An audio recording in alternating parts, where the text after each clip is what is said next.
अस्सलाम नाज़रीन, आप देख रहे हैं प्रोग्राम दो टोक। मैं हूं किरण नाज। इलेक्शन आने से पहले मुस्लिम लीग नून की मुश्किलात ख़त्म हो गई हैं और पाकिस्तान तहरीके इंसाफ की जो मुश्किलात हैं वो बढ़ती जा रही हैं।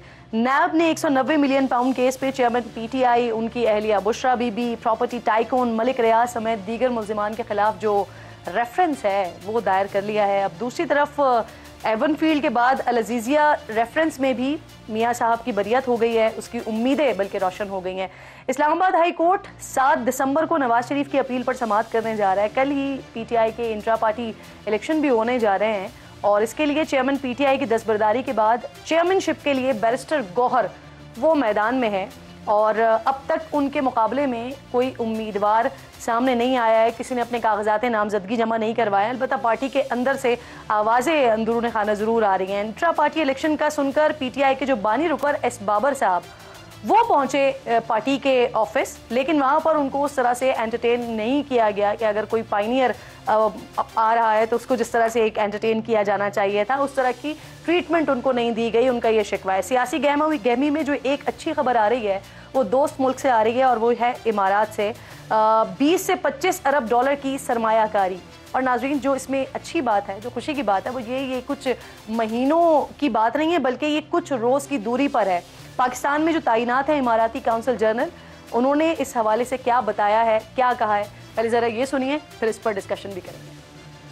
तो प्रोग्राम में इन तमाम टॉपिक्स पर बात करेंगे। सबसे पहले ज़रा मैं अकबर एस बाबर साहब को प्रोग्राम में शामिल करना चाह रही हूँ। आज पार्टी के दफ्तर गए, इस तरह से उनको जैसे वेलकम करना चाहिए था वैसे शायद उनको उस तरह का ट्रीटमेंट मिला नहीं है। बहुत शुक्रिया सर, प्रोग्राम के लिए वक्त निकाला। 13 साल बाद आप पार्टी के मरकजी जो सेक्रेटेरिएट है वहाँ गए, सुना आपको रिएक्शन अच्छा नहीं मिला, कैसे वेलकम किया गया आपको अकबर साहब? जी बिस्मिल्लाहिर्रहमानिर्रहीम। जी बहुत अच्छा माहौल था, बड़े अच्छे माहौल में वहाँ पे एक बलूचिस्तान का वफद आया हुआ था, तो बड़े खुशगवार तरीके से उनसे मुलाकात हुई, बड़ी अच्छी गुफ्तगू हुई। उसके बाद जो पीटीआई के इस वक्त जो वहाँ मरकजी दफ्तर के नुमाइंदे थे फिर वो आए, उनसे भी बहुत अच्छी तरह से बात हुई, वो बहुत खुश हुए और मुझे भी बड़ी खुशी हुई कि अपने पार्टी के मरकजी दफ्तर में ऐसे हालात बने जिसकी मैंने खैर पेशेंगोई भी की थी कि एक दिन आएगा कि इंशाल्लाह पीटीआई के मरकजी दफ्तर से ये ऑन कैमरा रिकॉर्डेड है कि मैं मीडिया टॉक करूंगा, क्योंकि मेरा पहले दिन से मकसद पीटीआई को जो है मजबूत करना था, उसको इदारा बनाना था, उसको जो वर्कर्स हैं उनकी मर्जी की क़यादत को सामने लाना था मेरिट पे, ताकि ये इदारा बन सके। तो आज इसलिए जाना हुआ कि जब ये इंट्रा पार्टी इलेक्शंस का ऐलान हुआ तो मैं बहुत अरसे से ये कहता आ रहा हूँ कि जमात जब तक खुद जमहूरी नहीं होगी तो मुल्क में क्या जमहूरियत लेके आएंगे। और ये सिर्फ पीटीआई का मसला नहीं है, ये तमाम सियासी जमातों का ये मसला है। सर, आप इलेक्शन लड़ने का इरादा रखते हैं, चेयरमैनशिप की पोजीशन के लिए सामने आएंगे अकबर साहब? देखिए हम सब जो गए थे उसमें कुछ बानी अरकान भी थे, कुछ मसलन सईदुल्लाह नियाजी हैं पीटीआई के फाउंडिंग प्रेसिडेंट पंजाब थे, उन्होंने मुझसे टेलीफोन पर रब्ता किया मियाँ वाली से, उन्होंने कहा वो भी इलेक्शन लड़ना चाहते हैं तो कागजात नामजदगी फौरन, हमने ये मौका जो है इसको गंवाना नहीं है, इसमें हमने हिस्सा इसलिए लेना है कि ये अमल जो है ये सही मानों में एक जमहूरी अमल बन जाए और वर्करों को मौका मिले कि वो अपनी मर्जी के लिए, तो इसलिए हमें इससे कुछ कतई नजर था कि इलेक्शन में कौन इलेक्ट होता है। हमारा सिर्फ ये असूल हमने कहा होना चाहिए कि वर्कर इस मामले को तय करें। तो इसलिए फिर जब मैं गया तो हमने 3 दरख्वास्तें रखी पीटीआई के जो वहाँ के मरकजी दफ्तर के नुमाइंदे जो आए हमारे पास, हमने उनसे कहा कि जी हमें कागजात नामजदगी दी जाए, दूसरी चीज हमें वोटर लिस्ट दी जाए, तीसरा हमें कवानीन के जो इलेक्शन के जो कवानीन है रूल्स एंड रेगुलेशंस वो दिए जाए ताकि हम इसमें शिरकत कर सकें, क्योंकि मरकजी क़यादत और का ये फैसला करने जा रहे हैं। तो मुझे बड़ा अफसोस हुआ कि उन्होंने बड़े ऑनेस्टली और ईमानदारी कहा कि जी हम इस किस्म की चीजें हैं ही नहीं, यानी कागजात नामजदगी वजूद ही नहीं रखते, इलेक्टोरल लिस्ट वजूद नहीं रखती और कोई कवानीन ऐसे बने नहीं है, तो हम आपको कैसे दें, कहाँ से दें। तो ये बड़ा एक अफसोसनाक पहलू था कि आप मुल्क और कौम के सामने ये दावा कर रहे हैं कि हम इंट्रा पार्टी इलेक्शन कराने जा रहे हैं और वो मुकम्मल तौर पे एक जाहिरन जो है एक फ्रॉडुलेंट और फ्रॉड प्रोसेस है। नहीं सर, सर अगर कोई उसूल वाजे नहीं है, अगर कोई कागजात नामजदगी जमा नहीं हो रहे हैं, तो फिर ये इलेक्शन मुतनाज़ नहीं हो जाएंगे सर, और फिर इस तरह का इलेक्शन काबिल कबूल होगा? देखिए देखिए, ये तो मैं नहीं कह रहा, ये तो उनके अपने नुमाइंदे ने कहा कि जी एक महज एक कागजी कार्रवाई है।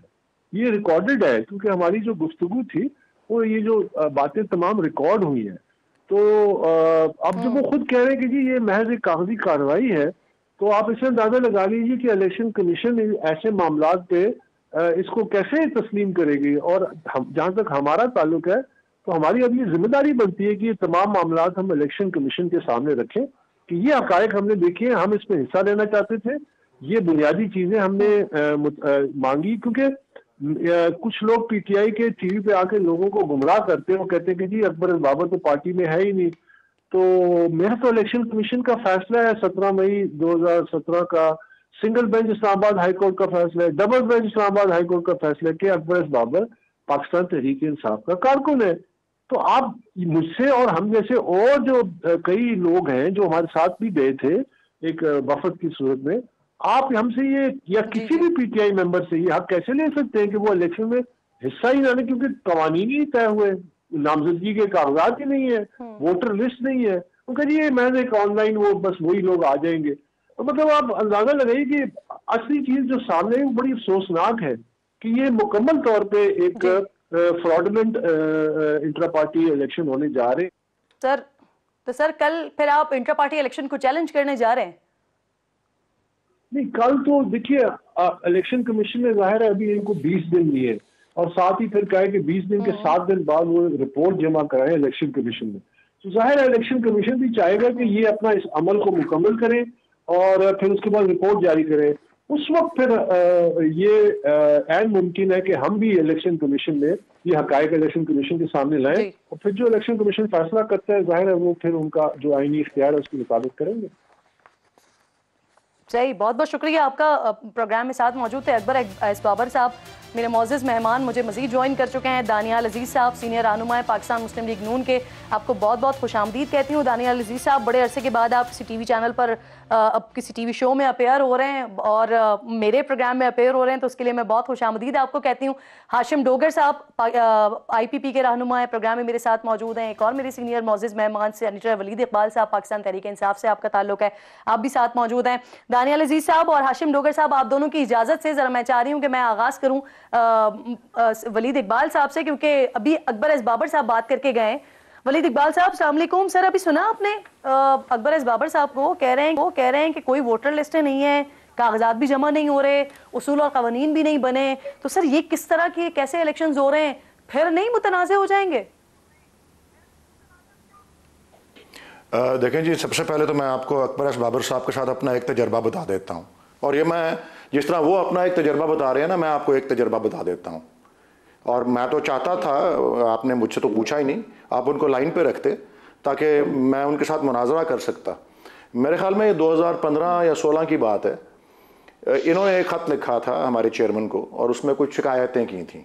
अब मुझे नहीं पता ये मीडिया और ये और प्रेस और इस तरह के लोग जो हैं इनको सनसनी फैलाने के लिए क्या ज़रूरत पड़ती है। वही ख़त जो था जिसमें बहुत सी शिकायत थी और खान साहब की ज़ात पे भी हमला था, वो मेरे नाम से मंसूब करके उसको कहा गया कि जी, और बड़े टिकर्स चले उस पर। मैं 6-7 साल 8 साल पहले की बात कर रहा हूँ। बड़े टिकर्स चले, कुछ उस पर सुर्खियाँ लगीं, कोई उस पर सोशल मीडिया पे वायरल हुआ। तो मुझे बड़े हर तरफ से फ़ोन आने लग पड़े, और आपकी तरह के जो हैं लोग, एंकर्स ने और इन सब ने कहा हम क्रू भेज रहे हैं, आप बताएं आपका क्या पोजीशन है। तो मैंने उस मौके पे, मुझे जब मैंने 2+2 टुगेदर किया तो मुझे समझ में आई कि ये तो अकबर एस बाबर साहब का कोई लेटर था जो मेरे नाम से मंसूब हुआ है। मैंने उनसे रब्ता किया, मैंने उनको फ़ोन किया, मैंने कहा जी अकबर एस बाबर साहब, मेरा नाम वलीद इकबाल है, आपने एक ख़त लिखा है? उन्होंने कहा हाँ लिखा है। मैंने कहा जी वो मेरे नाम से मंसूब होके जो है वो रिपोर्ट हो रहा है, आप काइंडली ये तो कम अज़ कम तरदीद कर दें कि वो आपने लिखा है, मैंने नहीं लिखा। इन्होंने इनकार कर दिया, और मुझे उस एक तजर्बे से ये वाज़े हो गया कि ये आदमी बिल्कुल डिसऑनरेबल आदमी है, ये डिसऑनरेबल आदमी है, ये बददियानत आदमी है, ये बेईमान आदमी है। और अगर मैं वहाँ मौजूद होऊंगा ना कल जब ये इलेक्शन हो रहा होगा, ये डालें अपने कागजात नामजदगी। मैं कैंपेन करूंगा इस आदमी के खिलाफ, अकबर एस बाबर के। मैं सबसे इल्तमास करूंगा जितने वोटर्स हैं अपने समेत कि इसके गले में जूतों का हार डाल के इसको गधे पे बिठाकर इसके मुंह पे कालक मल के इसको सारे शहर के अंदर इसका चक्कर लगवाएं। ये इस काबिल आदमी है, इसलिए इसकी किसी बात के ऊपर कोई आप हरफे आखिर ना समझें। इलेक्शन कमीशन ने 20 दिन दिए थे इलेक्शन करने के लिए, हम वो इलेक्शन करवा रहे हैं अपने आइन के मुताबिक, अपने कानून के मुताबिक और पाकिस्तान के आइन के मुताबिक। सर वोटर लिस्ट नहीं है या है? सर अब वो जो बात कर रहे हैं सर, ये जूते लटकाने वाली बातें और मुंह काला करने वाली बातें, ये छोड़े ना सर। आप जो वो बात करके गए आप उसकी तरदीद कर दें। आपने नहीं, वो मैं कह रहा हूं कि वो आदमी नहीं, वो आदमी जिसको मैंने डिस्क्राइब कर दिया अपने जाती तजर्बे से, जो मैंने आपको बता दिया है वो किस काबिल आदमी है, किस लायक वो आदमी है, उसकी बात मैं क्यों यकीन करूं और आप क्यों यकीन करें? सिर्फ वो कह दे कि ये चीज है या ये चीज नहीं है, इसका मतलब है ये चीज है या नहीं है। वो बंदा काबिल एतबार ही नहीं है, उसकी कोई क्रेडिबिलिटी नहीं है। मेरा सवाल डिसऑनरेबल आदमी बता दीजिए। अच्छा मेरी अर्ज जमा हो रहे हैं, मेरी अर्ज सुने आप, मेरी बात सुने आप। आज मुझे 7:16 पर एक कॉल आई थी आपके बराबर के एक चैनल की कि जी आप 8 बजे आ सकते हैं। मैंने कहा जी मैं नहीं आ सकता, मैं एक शादी पे जा रहा हूँ। मैं आप भागा आया हूँ आपके प्रोग्राम के लिए। उस शादी से, लाहौर में शादियां 10 बजे खत्म होती हैं। आप पता नहीं कौन से शहर में बैठी हैं जी। हाँ बहरहाल उन्होंने कहा वजह क्या बताई, ये सुन लें, वजह क्या बताई, मेरी अर्ज तो सुन लें। उन्होंने वजह ये बताई, मैंने कहा आप 7:16 पे फोन कर रहे हैं, 8 बजे प्रोग्राम है। उन्होंने कहा जी कि हमने आपके चीफ इलेक्शन कमिश्नर PTI के जो हैं नियाजुल्लाह नियाजी साहब, उनको बुलाया हुआ था। उनको आखिरी मिनट पर इलेक्शन कमीशन ऑफ पाकिस्तान ने कहा है कि आप टीवी प्रोग्राम में हिस्सा नहीं ले सकते, इसलिए हम आपको 45 मिनट पहले बुला रहे हैं। इससे क्या पता लगता है कि इलेक्शन कमीशन ऑन बोर्ड है, चीफ इलेक्शन कमिश्नर इलेक्शन करवा रहे हैं। ये मुझे क्यों पूछ रही हैं आप? चीफ इलेक्शन कमिश्नर को पूछें, जिसको इलेक्शन कमीशन ऑफ पाकिस्तान ने टीवी पे आने से मना कर दिया। आप उनसे पूछें, ये तो सवाल ही मेरे लिए नहीं है। मुझे क्यों पूछ रही हैं आप? ये कोई क्विज है? मुझे बताएं।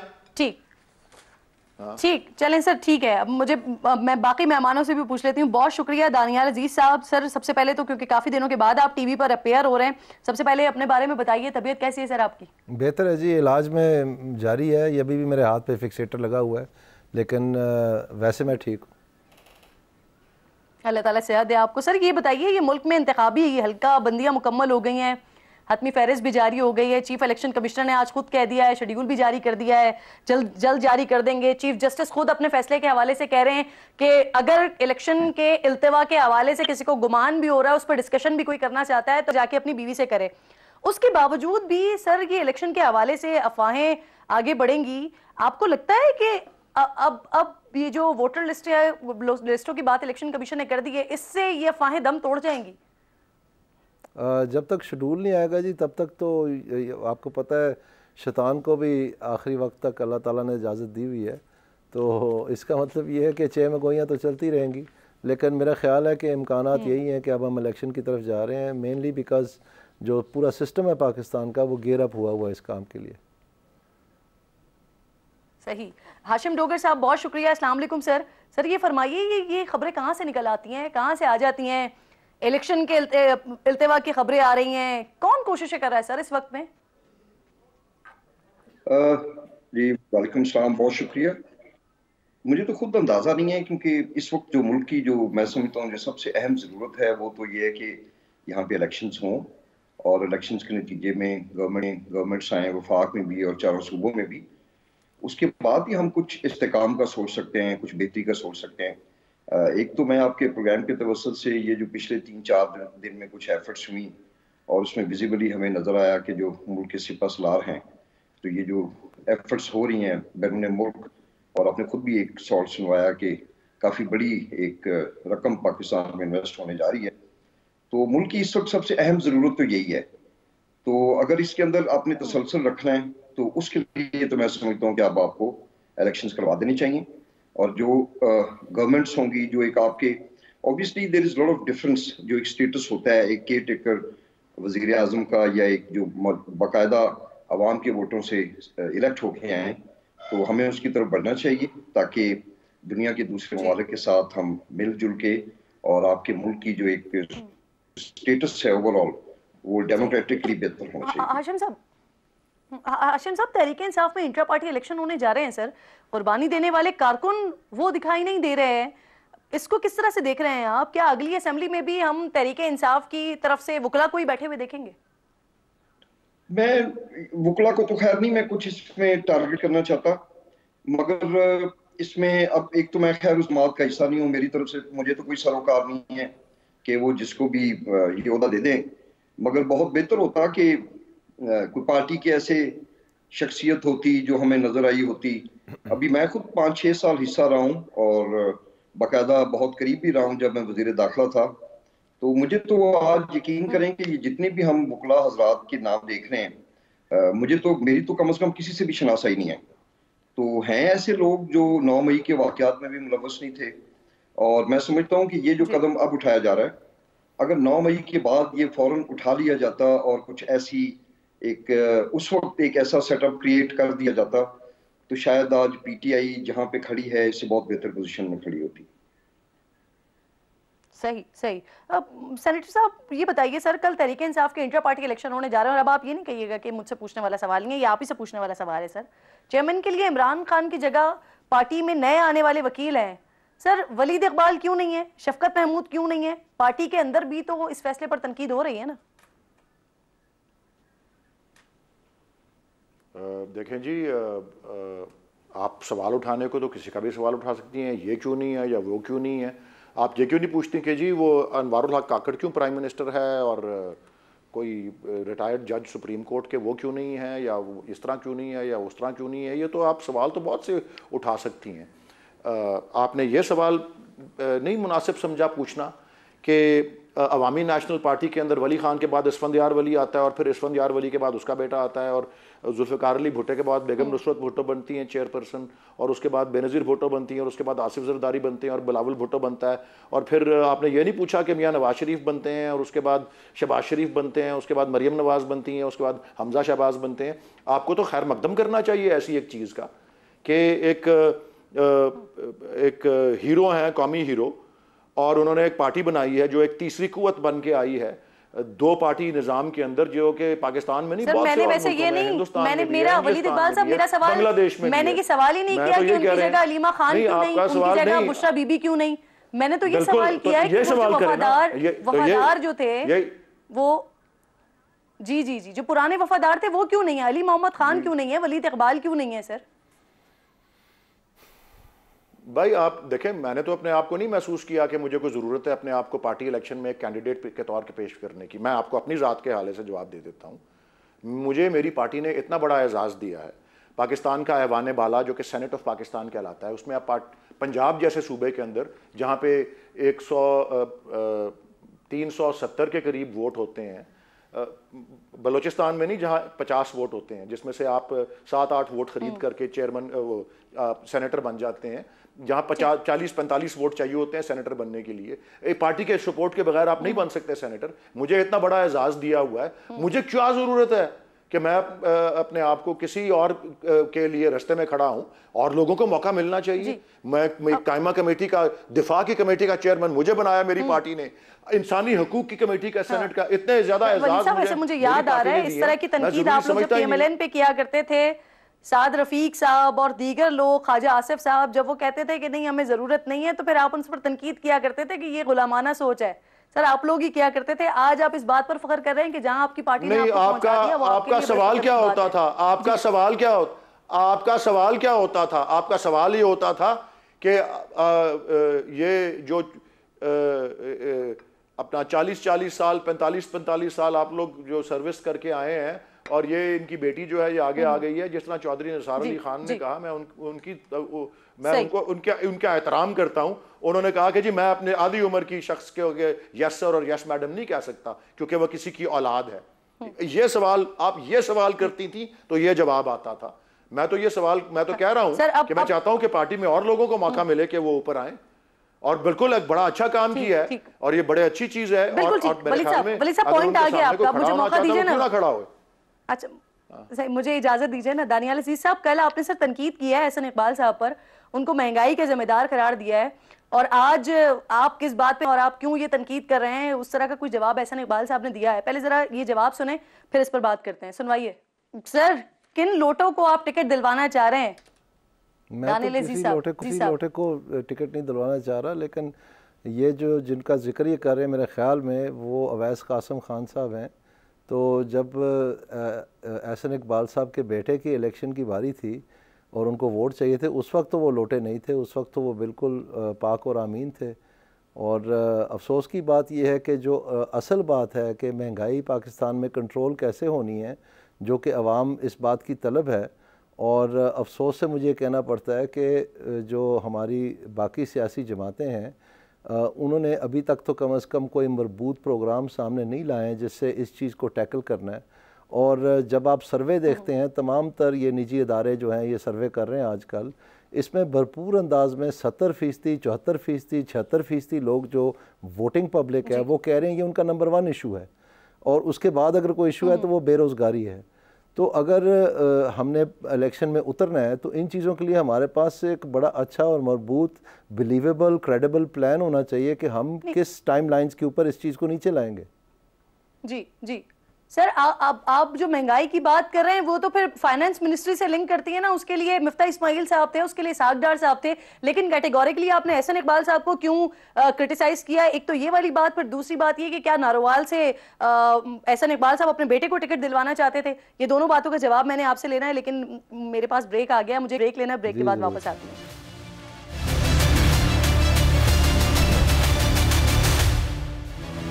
वेलकम बैक वंस अगेन जी। बात हो रही थी एहसन इकबाल साहब के कमेंट के हवाले से जो उन पर तनकीद की गई दानियाल अजीज साहब की जानिब से, और फिर जो एहसन इकबाल साहब ने उनका जवाब दिया है। सबसे पहले तो सर ये बता दें, दानियाल अजीज साहब, एहसन इकबाल साहब कह रहे हैं कि ये मुझ पर तनकीद बनती नहीं थी, तो आपने एहसन इकबाल साहब पर तनकीद की क्यों है सर? ये मैं आपके नाजरीन के लिए और आपके लिए एक इस वक्त भी अगर आप जाएँ प्लानिंग कमीशन की वेबसाइट पे तो उनकी प्रेस रिलीज़ में ये भी शुमार है और हर माह इसकी मीटिंग होती रही है। और आप थोड़ा सा ऐसा गलत लफ्ज़ इस्तेमाल कर गई है, मैं आपके नाजरीन के लिए करेक्ट करना चाहता हूँ। ये है national price control and monitoring committee, price control and monitoring committee, और इसके चेयर एहसन इकबाल साहब बने। और इसमें आप देखें ये जो उन्होंने प्रेस रिलीज़ लगाई है, इसमें उन्होंने बताया कि इसमें पार्टिसिपेंट्स कौन थे। Chief economist doctor Nadeem Javed, officials from ministry of finance, line ministries, FBR, trading corporation of Pakistan, utility stores corporation of Pakistan, POCSO, representatives of provincial government. और आगे आप देखें वहाँ पर जो ये पाकिस्तान ब्यूरो ऑफ स्टैटिस्टिक्स है, उन्होंने एक रिपोर्ट प्रेजेंट की सेंसिटिव प्राइस इंडेक्स के बारे में, और उसमें सारी ये आलू, बिजली, LPG, बनाना, गार्लिक, पल्स, मसूर, कुकिंग ऑयल एक्सेट्रा, इन सारी चीज़ों का जायज़ा लिया गया और सारी कमोडिटीज़ का जायज़ा लिया गया। और उसके बाद क्या होता है कि कॉम्पिटिशन ऑफ कमीशन एक एनालिटिकल रिव्यू पेश करती है जो प्रॉफिटियरिंग फिनोमेनन के बारे में है कि ये जो मुनाफाखोरी है उसके हवाले से।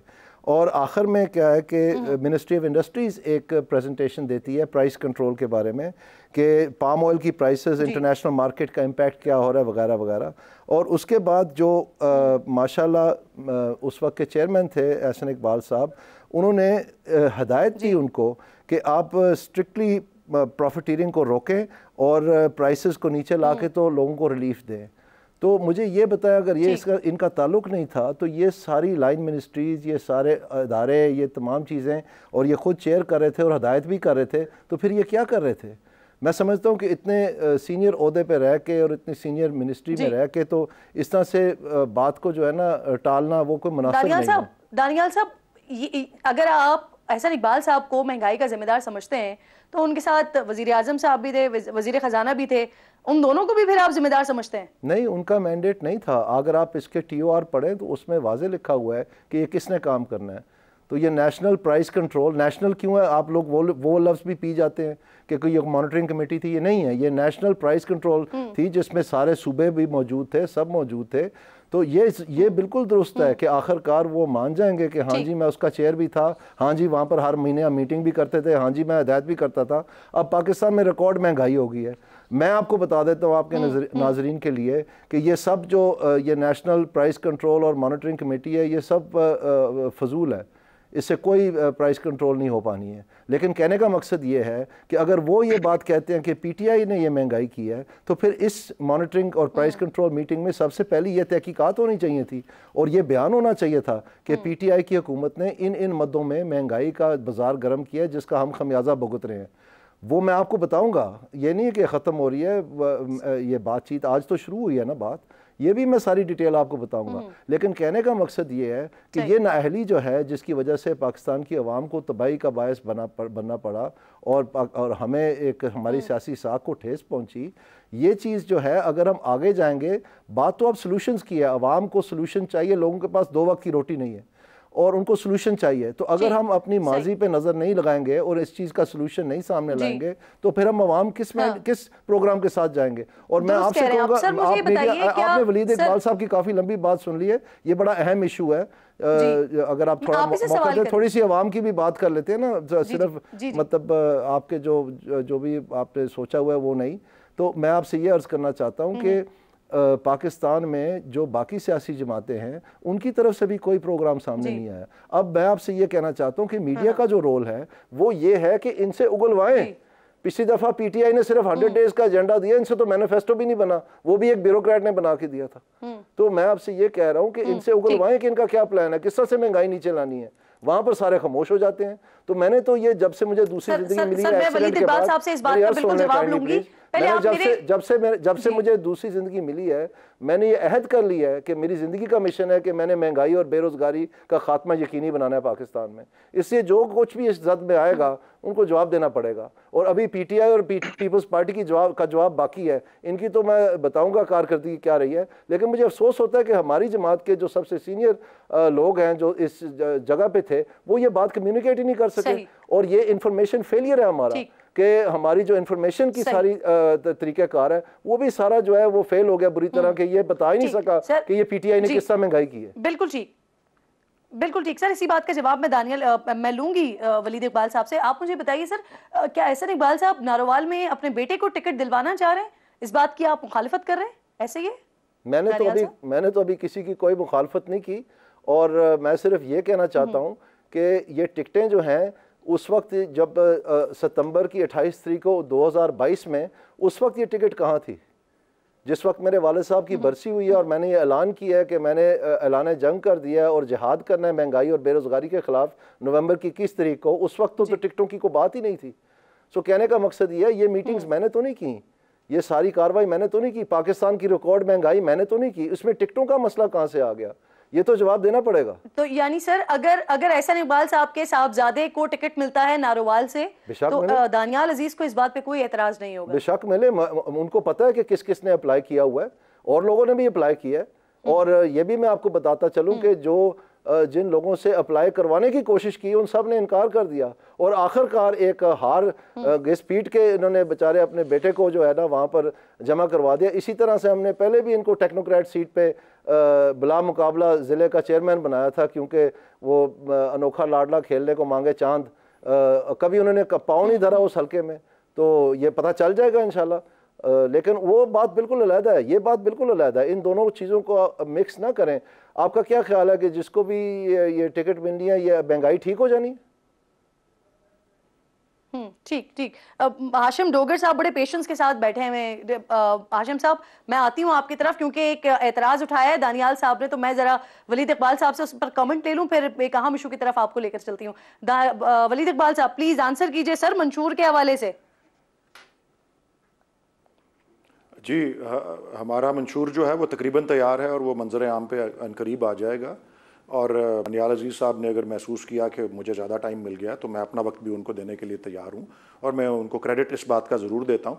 ये मेरे वैसे बचपन के दोस्त हैं स्कूल के ज़माने के, और मैं दुआ गो हूँ कि अल्लाह ताला उनको एक लंबी ज़िंदगी दे और बहुत तंदुरुस्ती और मुकम्मल सेहतयाबी भी दे। मैं आपको ये ज़रूर अर्ज़ कर दूँ कि 2018 से 2022 के अप्रैल तक, 2018 के अगस्त से 22 के अप्रैल तक जो मैक्सिमम महंगाई की शरह थी पीटीआई के दौर में वो 13 से 14% पर थी और बाकी के जो 16 महीने थे उसमें ये 38 से 40% तक चली गई। और उसके बाद अभी पिछले महीने इसकी शरह जो थी निगरान हुकूमत के उसमें दौर में वो 42% पर अब आ गई है। जब से उन्होंने गैस के रेट बढ़ाए हैं, 190% जो है उन्होंने जो है वो रेट को बढ़ाया है और वो फिक्स चार्ज को 3900% का उसमें इजाफा किया है। ये इकदाम जो है ये एक निगरान हुकूमत ले रही है। हम किस तरह से टैकल करेंगे महंगाई को? देखें, महंगाई को जो है वैसे तो ये मार्केट फोर्सेस होते हैं, ये कमेटियाँ और इस तरह की चीज़ें जो हैं इनका बड़ा एक महदूद सा जो है असर होता है महंगाई के ऊपर। लेकिन जब महंगाई हो, किसी भी वजह से हो, मार्केट फोर्सेस हों, बैनुल-अक़वामी सूरत हाल हो, जिस तरह यूक्रेन में जंग हुई, जिस तरह तेल की कीमतें हुई, क्योंकि हम इतने बड़े इम्पोर्टर हैं तेल के, कम से कम हमारे पास ये प्रोग्राम था और है भी। आपने पूछा है तो मेरी पूरी जवाब सुन लेना। उस हमारे पास बहुत से तरीके इसके साथ उस वक्त भी टैकल करने के लिए थे और अब भी होंगे अगर हमें मौका मिलता है दोबारा खिदमत करने का।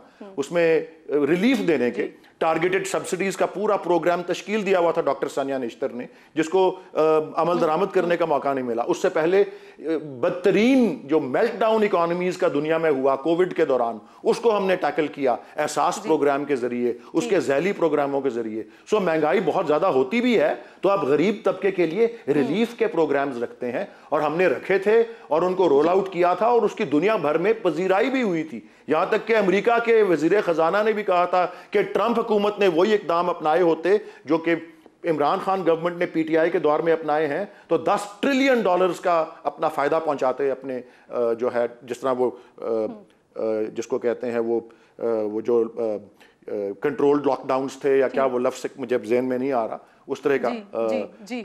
और वो सारा जो तरीका था जो रिलीफ देने का। सो महंगाई हो भी तो रिलीफ देने के तरीके होते हैं जिनको पीटीआई ने अपनाया था और हमारा सेहत प्रोग्राम भी था जिसमें बहुत बड़ी रिलीफ मिलती थी। दानियाल साहब जरा फरमाइए सर, कल जो नैब मियां साहब और दीगर लीगी क़यादत के हवाले से केसेस पे केसेस बना रही थी सर, आज खान साहब और उनके करीबी लोगों के खिलाफ ये केसेस पे केसेस बनाए जा रहे हैं। उस वक्त तक आप लोग कहते थे नैब इस्तेमाल हो रहा है, आज भी आप लोग की यही राय है? कोई कंपैरिजन ही नहीं है जी, आई एम सॉरी टू से। और मैं दोबारा अर्ज़ करता हूँ, ये हमारा इंफॉर्मेशन का फेलियर है क्योंकि हमारे पास कम्युनिकेशन स्ट्रेटजी कोई नहीं है। तो मुझे बहुत अफसोस होता है कि पाकिस्तान को अभी तक ये नहीं मालूम है कि मियां नवाज शरीफ साहब जब वजारत उज़्मा से निकाले गए थे तो वो एक लफ्ज़ पे निकाले गए थे, वो लफ्ज़ था रिसीवेबल।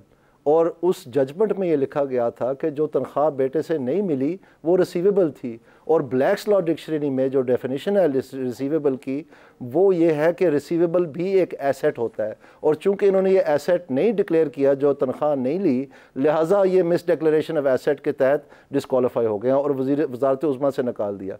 आपको पता है कि मैंने बहुत मेहनत की और जिस वजह से मैं 5 साल के लिए डिस्क्वालीफाई हुआ, जो असल वजह थी, बाकी तो कोई ऐसी वजह नहीं थी, वो ये थी कि मैंने जाके रिसर्च की। ब्लैक्स लॉ डिक्शनरी की पहली एडिशन 1891 में छपी थी, उसके बाद से 10 एडिशंस आ चुकी हैं दुनिया में और वो बहुत मोतबर रेफरेंस है तमाम लीगल फंक्शंस के लिए। और उसमें सिरे से 1891 से लेके 10 एडिशंस में सिरे से छोड़ें कि एक टाइपोग्राफिकल एरर हुआ है या कुछ हुआ है, लफ्ज़ रिसीवेबल है ही नहीं है वहाँ पे। और मैंने जब ये सारी रिसर्च की तो मैंने देखा कि मैं तो हैरान रह गया कि ये जुडिशरी तो यहाँ तो इनको कुछ पर्सनल एजेंडा है या कुछ चल रहा है। मैंने फिर रिसर्च शुरू की कि अगर ये कोई और डिक्शनरी है, वहाँ से गलती से ब्लैक्स लॉ डिक्शनरी लिख दिया है, तमाम डिक्शनरी छांट मारी। उसके बाद मैंने देखा अगर वहाँ पर नहीं है, क्योंकि आइटैलिक्स में बोल्ड में डेफिनेशन दिया कोर्ट्स में, सुप्रीम कोर्ट ने कितने जज थे, 5-6 जज थे, उनका काम था ये जजमेंट लिखना। तो पता क्या चला कि custom act, tax act, income tax act, जितने भी हैं, स्टेट बैंक एक्ट वगैरह, सब में कहीं रिसीवेबल का लफ्ज़ नहीं है जो डेफिनेशंस के सेक्शन है उनमें।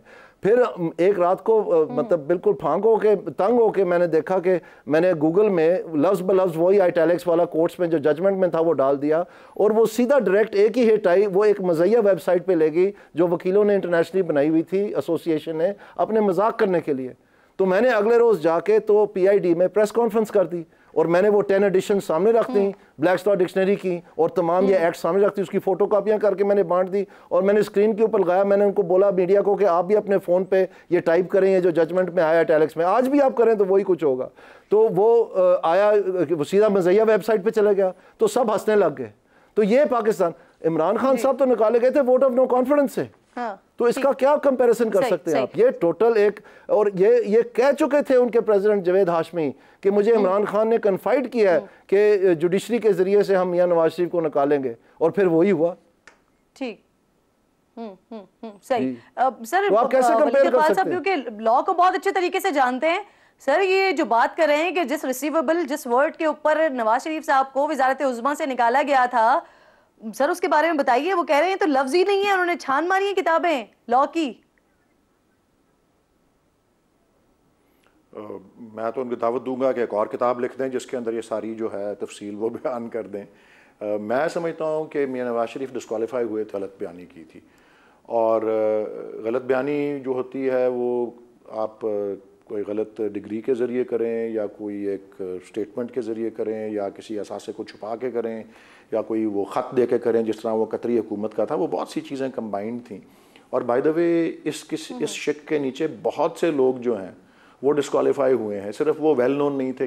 कितने सारे MNAs, कितने सारे MPAs जो अपने वक्त के थे, सिर्फ 2 लोग मशहूर हैं क्योंकि तो उनका ज़रा ज़्यादा जिक्र आ जाता है, जहांगीर तरीन साहब का और मियां नवाज शरीफ का। लेकिन बहुत से लोग ताहयात डिस्क्वालीफाई हुए हैं। किसी एक केस में तो कोई एक बैंक अकाउंट का जिक्र नहीं किया हुआ था किसी ने, जो कि उनकी बेगम के साथ वो जॉइंट अकाउंट था, गलती से उनको कोई या नहीं उनको पता था, उन्होंने नहीं जिक्र किया, उसकी वजह से ताहयात एक MNA है जो डिस्क्वालीफाई हो गए। तो ये तो हमारे आइन के आर्टिकल 62 के क्लॉज 1F जो है उसकी तशरीह इसी तरह होती रही है। मैं तो इसका यही जवाब दे सकता हूँ। अब इसकी इतनी ज़्यादा कि वो रिसीवेबल क्या होता है या नहीं होता, बेसिकली बुनियादी बात यही है। और उन्होंने मुताद्दिद गलत बयानियां की हुई थी मियां नवाज शरीफ ने। ये है वो असासे असेंबली में खड़े होकर कहा, ये है वो कतरी खातून ने कोर्ट में खड़े होकर कहा। अब अदालतों ने फैसला किया, अदालतें इसको रिवर्स कर सकती हैं। रखेंगे। हाँ जी, एक जुमला मैं कहना चाहूंगा, कहना चाहूंगा ये मैं आपको बता दूं कि जब रिव्यू पिटिशन फाइल हुई थी उसमें उस वक्त ये ख्वाजा आरिफ साहब जो हैं ये हमारे वकील थे, तो ये तमाम चीज़ें लिखी थी उसमें कि floating on the face of the record ये एरर है, क्योंकि रिव्यू पिटिशन बेसिकली गलतियों के लिए होता है, जजमेंट दोबारा नहीं लिखी जाती। तो उसके रिव्यू पिटिशन के जजमेंट में उन्होंने लिखा कि अगर रिसीवेबल का लफ्ज़ ब्लैक्स लॉ डिक्शनरी में नहीं भी है तो फिर भी हम ठीक कह रहे हैं। सही सर, मैं जरा क्विकली बढ़ती हूँ आगे। मुझे बताइए, ये जिस तरह की अभी ये काम हो रहे हैं सर, जो काम सियासी जमातों के करने का था वो अस्करी क़यादत पाकिस्तान के लिए करती हुई दिखाई दे रही है, फिर भी सियासतदान अपनी नाकामी किसी भी तौर पर तस्लीम करने को तैयार नहीं है। ऐसा क्यों है दानियाल अजीज साहब? UAE से जिस तरह से $25 अरब पिछले अगले कुछ ही दिनों में, 1-2 दिनों में, 3-4 दिनों में आने वाली है, ये इन्वेस्टमेंट आने का ऐलान हो गया है, तो सर ये काम अस्करी क़यादत कर रही है। और आज भी जो सियासी जमातें हैं वो एक दूसरे के ऊपर नजर डाल रही हैं, इसने किया उसने किया, आप मानने को तैयार नहीं है अपनी शिकस्त सर, अपनी नाकामी? जो मानने को तैयार नहीं है, जैसे आपने आज बताया है मेरे कोलीग का, तो आप अपने प्रोग्राम में उनको बुला लीजिएगा ना जी, कि तो वो नहीं मान रहे कि प्राइस कंट्रोल उनकी जिम्मेदारी थी, तो वहाँ गुफ्तगू हो जाएगी। कम से कम हम अपने आप से शुरू करते हैं और फिर बाकियों को भी बनवा लेंगे। ये मैं आपको बता दूं कि जो PTI की कारकर्दगी रही है मईशत के हवाले से और महंगाई के हवाले से, एक वक्त आएगा जैसे ये मामला हमारे इंटरनली सेटल हो जाता है कि जब मैं इनकी कारकर्दगी के ऊपर आपको मुकम्मल तौर पर जो है ना बात बताऊंगा, फिर आपको समझ आएगी कि ये महंगाई होती क्यों है और इसका कंट्रोल का तरीका क्या है। मैंने बिल्कुल क्लोज कर रहे हैं, मैंने वलीद साहब का भी कमेंट लेना है इस पे। जी जरूर लें। ठीक, वलीद साहब, सर UAE पाकिस्तान में $25 अरब की अनकरीब इन्वेस्टमेंट करने जा रहा है, किसके सर इसका सेहरा जाता है वलीद साहब? बिस्मिल्लाह बिस्मिल्लाह बिस्मिल्लाह बिस्मिल्लाह जी। 25 अरब रुपए कल आ जाएं, परसों आ जाएं, तो IMF के 3 अरब का पीछा करने की जरूरत क्या है सर? जिसकी वजह से गैस की कीमतें जो हैं वो 190 $25 अरब अगर परसों आ जाते हैं, तरसों आ जाते हैं, कौन सा मुहिब वतन पाकिस्तानी है जो नहीं चाहेगा कि ऐसा हो? मैं तो खुशामदीद कहता हूं, बिस्मिल्लाह। और अगर $25 अरब इस तरह से आ जाएंगे तो $2-3 अरब के पीछे हम आए। मैं अर्ज कर रहा हूं कि MOUs के साइन होने का मतलब $25 अरब के आने का नहीं होता। MOU जस्ट एक याददाश्त होती है, उस पर अमल दरामद उस वक्त होता है जब एक मुल्क के अंदर इस्तेहकाम हो, जब एक मुल्क के अंदर अमन हो और जब एक मुल्क के अंदर मुआशी जो है वो एक सर्टेनिटी हो, जिसे कहते हैं बेयकीनी ना हो। इमाराती काउंसिल जनरल कह रहे हैं कि जनवरी से पहले जो इन्वेस्टमेंट है वो पाकिस्तान आ जाएगी सर।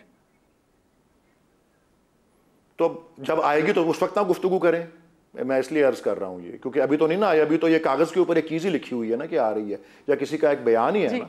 तो अभी मैं तो 2 दिन पहले पढ़ रहा था कि एक सऊदी अरेबियन इतने बड़े ग्रुप ने कहा है कि हम पाकिस्तान की ये सोलर एनर्जी के ऊपर नहीं इन्वेस्ट करना चाह रहे क्योंकि हमें यहाँ पे सर्टेनिटी नहीं मिल रही। ये 3 दिन पहले की बहुत बड़ी सुर्खी है। तो इस तरह ये आज आपके चैनल पे ही हसन निसार साहब ने इन्हीं मेमोरेंडम्स की बात हसन निसार साहब ने आपके चैनल पे ही की है कि इनकी वक़्त क्या होती है। ठीक है सर, बहुत बहुत शुक्रिया। वलीद इकबाल साहब मौजूद थे, दानियाल अजीज साहब साथ मौजूद थे, हाशिम डोगर साहब थे। आप तीनों मेहमानों का बेहद शुक्रिया। वक्त ख़त्म हो गया, इंशाल्लाह नाज़रीन से कल मुलाकात होगी। अपना और अपने मुल्क का खास ख्याल रखिए और फ़लस्तीन को अपनी दुआओं में याद रखिए। अल्लाह ने के बाद।